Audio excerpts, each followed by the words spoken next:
क्या कभी सोचा है कि जैसे हम आज हैं, क्या हमेशा से ऐसे ही थे? जो आज की जो मानव है, ऐसा बनने में मनुष्य को करोड़ों और अरबों सालों का टाइम लगा। पहले प्री हिस्टोरिकल पीरियड आया। इसमें जो इंसान थे, उन्हें ना लिखना आता था, ना ही बोलना, ना ही वो अच्छे से चल पाते थे।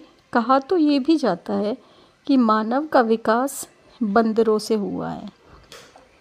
यानी हम पहले 4 पैरों पर चलते थे बंदरों की तरह। धीरे धीरे जब 2 पैरों को चलना शुरू किया तो जो आगे वाले पैर थे उनका स्ट्रक्चर चेंज हुआ और उसी के साथ शुरू होता है प्री हिस्टोरिकल पीरियड, जिसके बारे में हम आज इस शॉर्ट्स में बात करेंगे। किस तरह से इसका विकास हुआ। मानव का विकास मानव सभ्यता के साथ हुआ।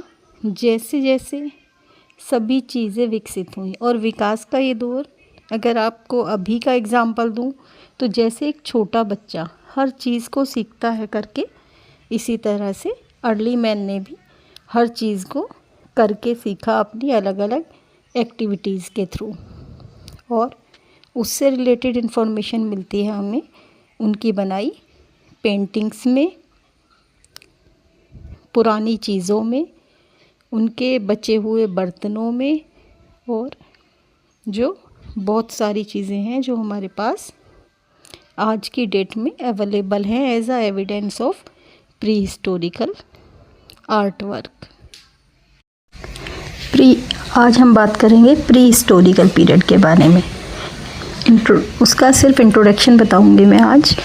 वो पीरियड जो हिस्ट्री से पहले होता था वो कहलाता है प्री हिस्टोरिकल पीरियड। मतलब हिस्ट्री क्या है?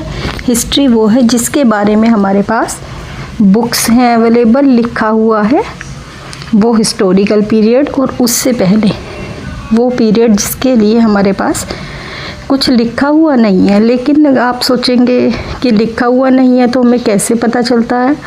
तो उसके लिए पुराने टाइम के बनी हुई पेंटिंग्स, मिट्टी के बर्तन और डेड बॉडीज़ के जो अवशेष बचते हैं, उनसे पता चलता है प्री हिस्टोरिकल पीरियड के बारे में। आज के लिए इतना ही, बाकी नेक्स्ट